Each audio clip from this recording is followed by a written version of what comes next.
तो बंधुओं, शिव ज्ञान कहता है और महादेव कहता है कि नारायण ने मानव अवतार में जन्म लिया। नारायण ने मानव अवतार में जन्म लिया, इसलिए उन्हें माँ की ममता प्राप्त हुई, तो वो उसका सुख भोग रहे। ऐसी लीला तो केवल नारायण ही कर सकता है। मैं तो अजन्मा हूँ, मुझे तो माँ की ममता प्राप्त ही नहीं हुई है। वो नर है, मुझे माँ की ममता प्राप्त नहीं हुई। अब कहने का तात्पर्य है कि भैया वो नर है, ब्राह्मण है, इसलिए वही होता है जो वो कहता है, और मुझे भी उसकी बात माननी पड़ती है। अब यहाँ डिवाइड हो गया कि कहीं ना कहीं शिव जी या महादेव कुछ अलग है, तो बोले मुझे भी उसी की सुनना पड़ता है और उसी की आज्ञा का पालन करता है, क्योंकि उसने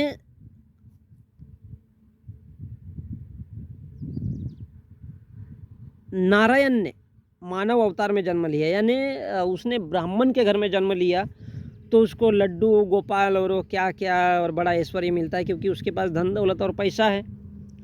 तो बोले ये जो रासलीला है, ऐसी लीला, रासलीला, नौटंकी, ढोंग, वो कर सकता है दाढ़ी मूछ बड़ा करके, क्योंकि पैसा मिलेगा। तो पैसा मिलेगा तो बुलबुल भी मिलेगी, नाच मेरी बुलबुल। अब सत्संग, भजन, हवन, कीर्तन में ढेर सारी महिला आएगी, तो आदमी की नज़र तो उसके स्तनों पर रहेगी, क्योंकि वो बकवास करने के लिए आया है। भगवान है ही नहीं तो वो बता किसको रहा है।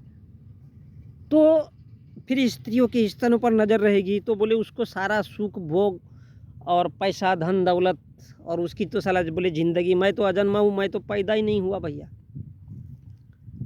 मैं तो अजन्मा हूँ, मतलब मैं पैदा नहीं हुआ हूँ बाबा। तो इसलिए बोले मेरे को माँ की ममता। यहाँ पर उसका तात्पर्य ये है कि कहीं ना कहीं मैं नीच या छोटे जाति से हूँ और मैं अजन्मा हूँ, यानी मेरा जन्म ऐसे बड़े परिवार में नहीं हुआ है, और इसलिए मेरे को धन दौलत पैसा नहीं, इसलिए मैं नंगा पुंगा और वो क्या है, शेर का चमड़ा फमड़ा चड्डा वड्डा लगा करके बोले घूमता हूँ। लेकिन ब्राह्मण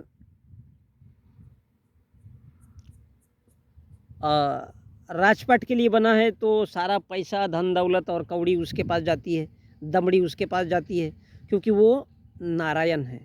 नारायण अर्थात सीधा सा मतलब है उसका ब्राह्मण, क्योंकि वो ठग सकता है, नौटंकी कर सकता है। तो बोले हम लोगों को शायद पढ़ने लिखने नहीं मिलता, तो फिर रखो साले को ये वो उल्टा सीधा रहो, नंगा पुंगा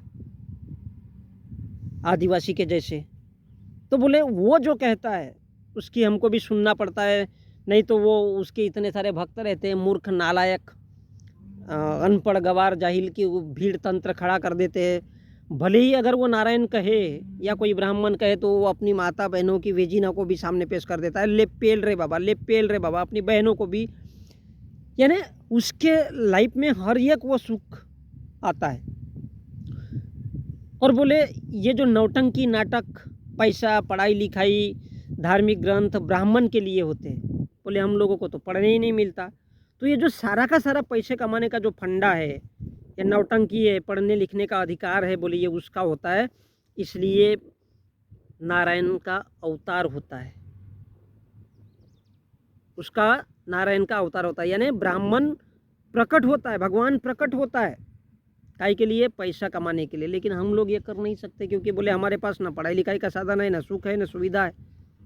तो हम लोग का है, जाति पंक्ति के बाहर के लोग हैं, चला ये खड़ा नहीं रहना चाहिए, ये भोसड़ी का कमीना है, तो ये नीच है। तो बोले ये हमारे साथ लगी हुई, इसलिए वो बोलता है कि भैया मैं अजन्मा हूँ, और वो नारायण है यानी ब्राह्मण है, तो उसके हिस्से में पूरी की पूरी सुख सुविधा आती है। क्योंकि ऐसे सारे ग्रंथ कहते हैं, सारे धार्मिक ग्रंथ कहते हैं, सारा तात्पर्य कहता है, और भगवान भी यही कहते हैं। तो मेरे को माना तो गया है, बनाया तो गया है, लेकिन नंगा पुंगा अपना टोटिया बाहर निकालो और साला घूमते रहो, टोटिया अर्थात टुल्लू पंप दिखाते रहो लोगों को। तो बोले पढ़ाई लिखाई, नौटंकी, नाटक, सारा पैसा जो जाता है वो नौटंकी करने से, भीड़ तंत्र खड़ा करने की ताकत उसके पास है। भीड़ तंत्र खड़ा उसके पास इसलिए होता है कि जो गुंडे, मवाली, आतंकी, बदमाश होते हैं, वही भक्त होते, वही भक्त होते। और इसलिए बोले हम लोगों को तो साला पढ़ने नहीं दिया जाता, लिखने नहीं दिया जाता। तो बोले इसलिए मैं अजन्मा हूँ। और ब्राह्मण नौटंकी करके, नाटक करके अवतार ले लेता है, ग्रंथों में लिख देता है।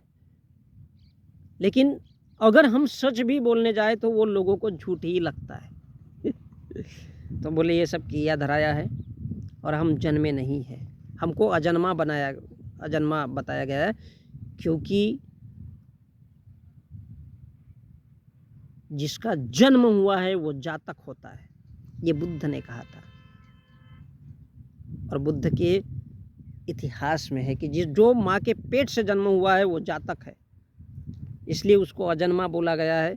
और भगवान हमेशा प्रकट होता है, नारायण यानी ब्राह्मण प्रकट होता है, भृगु यानी भगवाधारी पैदा होता है। और वो राम नाम का, ये जो खड़ा वाला लगाता है डंडा, वो राम नाम का लगाता है कि भैया ये इंसान केवल सेक्स के लिए जीता और मरता है। ये इस बात का प्रतीक है कि वो केवल चुदाई के लिए जीता और मरता है, वही भक्त है राम का। इसलिए हमारे देश में कहीं रामजादे बोला जाता है तो कहीं हरामजादे बोला जाता है। इसलिए नारायण मानव अवतार में जन्म लेता है और हम लोग अजन्मे लोग हैं। ऐसा मैं नहीं बाबा, महादेव बोलता है भाई।